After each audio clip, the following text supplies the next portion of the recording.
Makanya penting buat kita hadir di acara pengajian, ada acara maulid. Disitulah Bu, yang namanya penceramah mengamalkan kandungan isi Al-Quran, wa tawassaw bil haqqi wa tawassaw bis sabr. Kenapa para penceramah, para asatid berwasiat, berpesan dalam hal yang kebenaran, yang hak disampaikan. Juga masalah apa? Masalah nyampein kesabaran.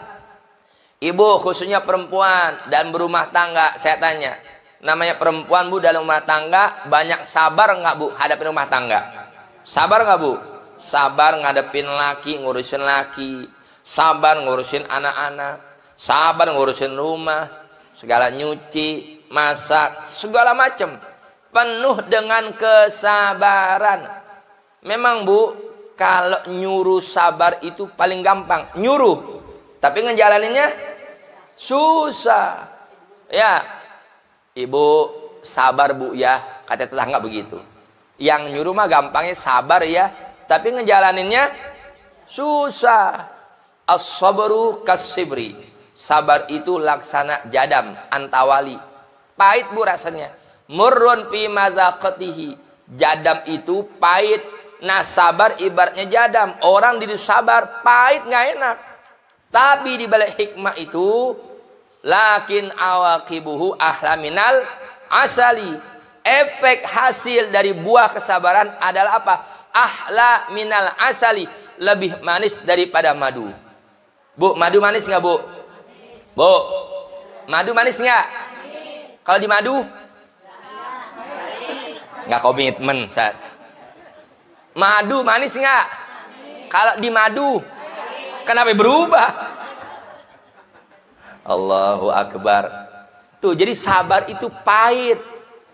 Tapi begitu orang sabar, Bu, yang namanya orang sakit, berobat ke dokter, kira-kira dikasih obat atau dikasih permen? Obat itu manis apa pahit? Pahit. Tapi efeknya supaya apa? Orang minum obat, sehari 2 hari, dia ngasok, pulih kesehatannya, sembuh. Tuh. Jadi harapannya begitu. Ngadapi rumah tangga, ibu sebagai perempuan sabar. Ya Allah, bagaimana sabarnya Siti Khadijah mengurus dakwahnya Rasulullah Sallallahu Alaihi Wasallam. Usia pernikahan Bu terbentang jarak jauh. Nabi Muhammad nikah usia 25. Siti Khadijah menikah usia berapa? 40. Dalam kondisi janda. Tapi bukan sembarang janda Bu.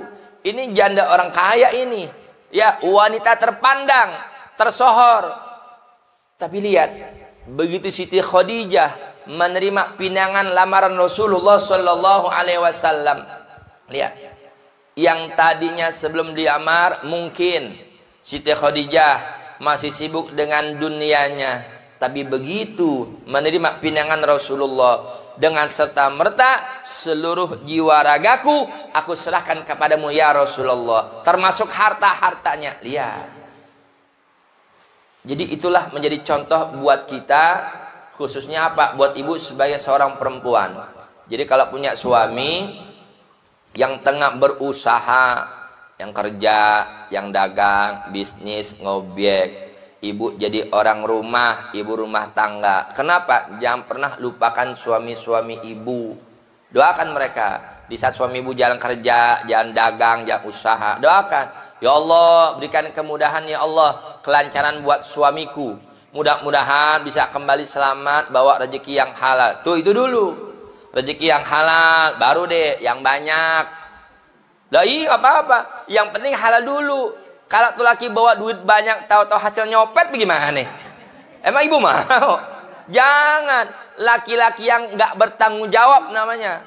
Kalau sampai tega ngasih makan anak bini dari harta yang haram, nauzubillah. Makanya Allah ingatkan, ya ayyuhalladzina amanu, hai orang-orang beriman, qu anfusakum wa ahlikum nara. Jaga dirimu dan keluargamu. Tuh lihat. Supaya kita nih khususnya para suami kepala rumah tangga jangan egois. Jangan ngerasa, yang penting saya udah ngaji, yang penting saya rajin sholat, yang penting saya baca Al-Qur'annya, yang penting saya sering qiyamul lail, tahajud. Tar dulu Pak, tar dulu. Pikirin anak bini Anda. Anda jangan egois, ya. Selamatkan diri Anda dan selamatkan keluarga Anda. Yang disebut keluarga siapa tuh? Anak bini. Tegur anaknya. Kalau umpama anaknya malas-malasan sholat, ibu umpama, apalagi ibu sebagai seorang perempuan yang melalui lewat rahim seorang wanita, itu anak-anak terlahirkan. Jadi bu begini, maaf numpang tanya, yang namanya anak begitu lahir tuh bayi, maaf, namanya anak netek sama emak apa sama bapak? Hah? Ada anak netek sama bapak? Bapak jadi-jadian namanya nih. Kenapa? Itu anak menghisap air susu dari sumber seorang ibu. Kalau ibunya orang baik, ibunya ahli ibadah, bisa dipastikan anak itu pun akan jadi anak orang yang baik. Biar kata maaf, biar kata bapaknya orang bejat, maaf. Kenapa? Masih ada peluang harapan besar. Kalau ibunya rajin ngaji, ibunya solehah, anaknya bakal jadi anak yang baik. Kenapa? Dia menghisap ASI dari ibunya, berubah jadi darah, tumbuh dalam dirinya, berkembang, pembawaannya sebagaimana ibunya rajin ibadah, anak pun akan rajin ibadah. Tapi sebaliknya, tar dulu. Biar kata bapaknya ahli pengajian, biar kata bapaknya rajin sholat, tapi kalau punya bini yang kagak beres, wah ribet, bahaya bu. Ya, makanya itulah yang Nabi katakan apa? Ad-dunya mata, dunia ini perhiasan. Maka sebaik-baik perhiasan apa? Al-mar'atus sholihah, wanita yang sholihah, wanita yang bakti taat sama suami, wanita yang senantiasa mengingatkan. Ada kalanya bu, suami yang rajin ibadah, bininya lagi malas-malesan. Suami ingetin bininya, ya kan? Kalau umpama, apalagi ibu, kalau masih pengantin baru, ngingetinnya mesra Ustadz Ibrahim. Mau subuh, ayang beb, bangun ayang beb, ya kan? Itu baru menikah tuh. Tapi kalau dia nikah di 20-30 tahun, bangun. Lain cerita itu. Sekarang terbaliknya, ibu rajin ibadah, ngelihat suami lagi males-malesan, apalagi jarang sholat, ya Allah. Ibu doain, ya bu ya, doain suaminya. Apalagi ibu lagi masak tuh, bacain tuh qasidahnya. Apa qasidahnya lupa, qasidah apa? Yang nggak sholat apa ibu? Walaupun hidup 1000 tahun apa? Pertamanya lupa. Iya buntut saya apa pertamanya? Sepohon kayu, daunnya rimbun, terus buahnya, terus pokoknya langsung refnya aja deh. Walaupun hidup 1000 tahun, kalau tak sembahyang apa gunanya? Sambil ibu masak sambil dikencengin, walaupun hidup 1000. Biar tuh laki dengar. Kata lakinya, ibu nyindir saya, bukan nyindir, ngingetin pak. Jadi biar kata ibu jadi ibu rumah tangga tetap kewajiban. Kalau ibu sayang sama suami ibu, ingetin. Apalagi anak, ya Allah, anak macam-macam bu. Yang punya anak 1, 2, apalagi 10. Apalagi ibu saya bu, ibu saya anaknya nggak banyak, cuma 15.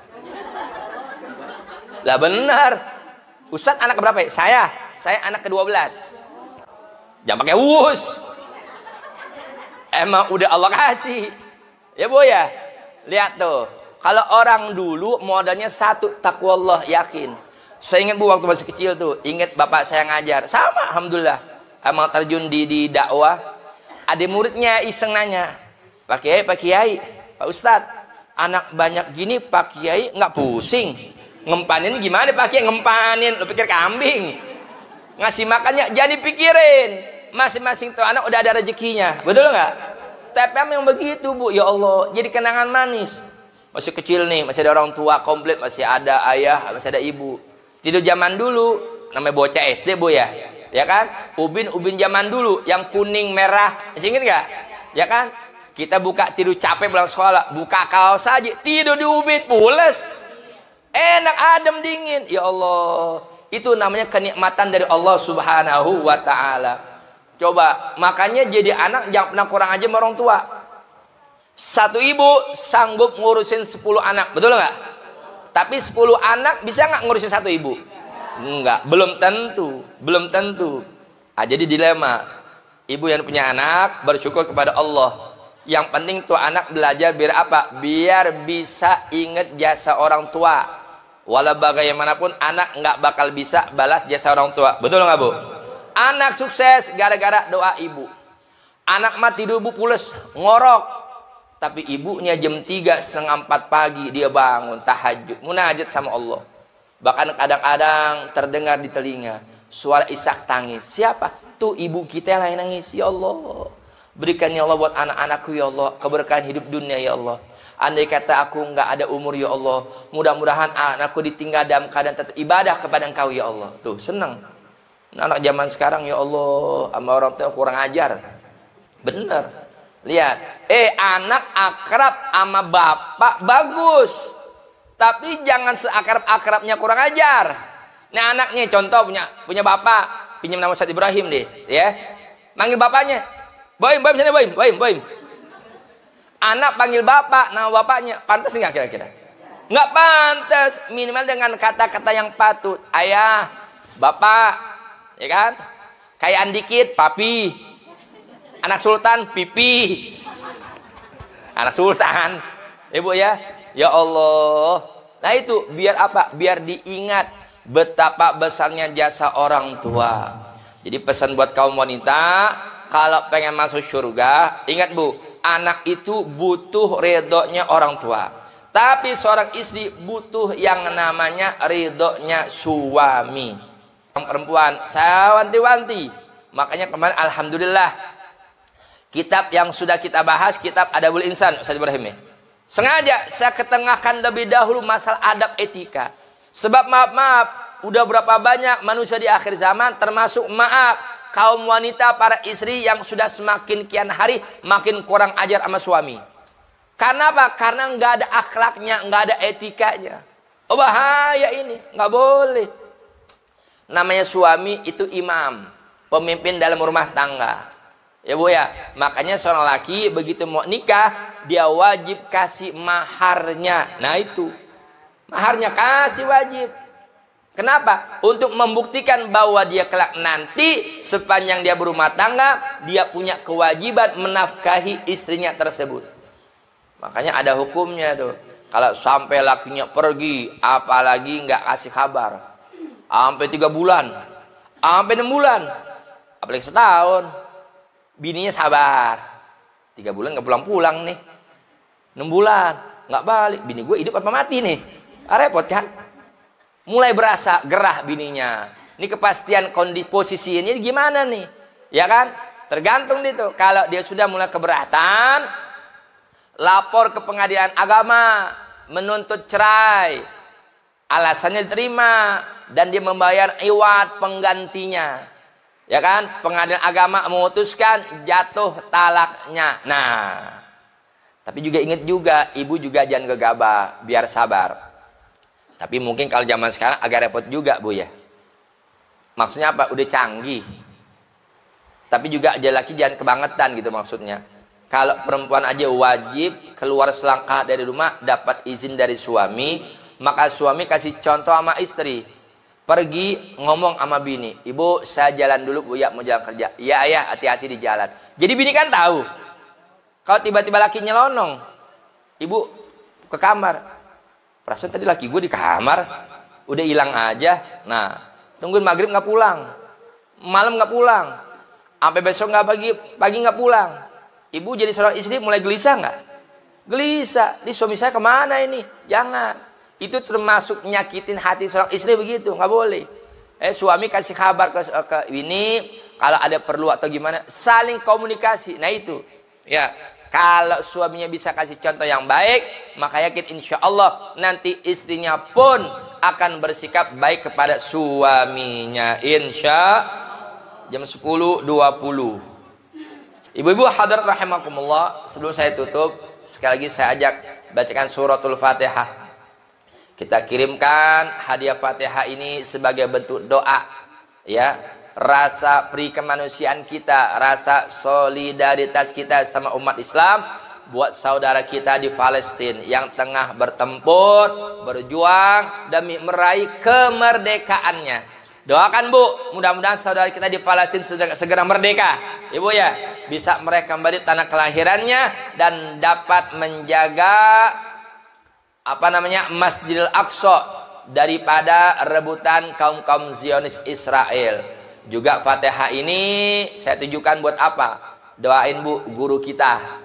Mudah-mudahan ada rezekinya bisa berangkat umroh. Doain beliau.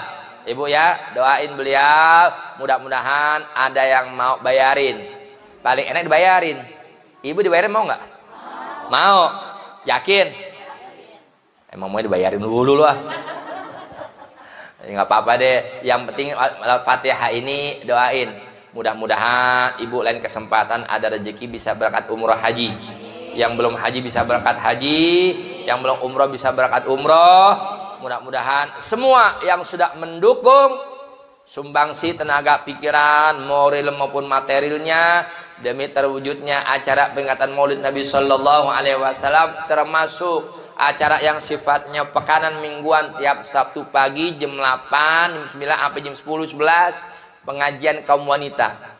Saya berharap mudah-mudahan ibu yang sudah menghadiri undangan acara Maulid ini, mudah-mudahan Allah kasih kesempatan panjang umur, murah rezeki, sehat walafiat, bisa ikut turut menghadiri pengajian khusus kaum ummahat, kaum ibu-ibu di Majlis Taklim pimpinan Ustaz Ibrahim, Majlis Taklim Az-Zikr An-Nafi'ah setiap Sabtu pagi mulai jam 8 Ustaz deh. Jam 8 sampai jam 10 sampai jam 11. Mudah-mudahan ibu dapat mengikutinya. Ngaji bukan buat ustadz, ngaji bukan buat pimpinan majlis taklim, ngaji buat kita masing-masing. Dia yang hadir, dia yang untung. Mudah-mudahan sabab Maulid ini semua hajat kita dikabul oleh Allah Subhanahu wa taala. Yang lagi kurang sehat, Allah angkat penyakitnya, dipulihkan kesehatannya, senantiasa berada dalam lindungan Allah Subhanahu wa taala. Kalaupun ajal kita sampai, mudah-mudahan Allah matikan masing-masing kita tetap dalam keadaan Islam, iman, husnul khatimah. Ala hadhihi niyyah wa likulli niyatin shalihah. Wa ila hadratin Nabi Muhammadin sallallahu alaihi wa alihi wasallam. Al-Fatihah.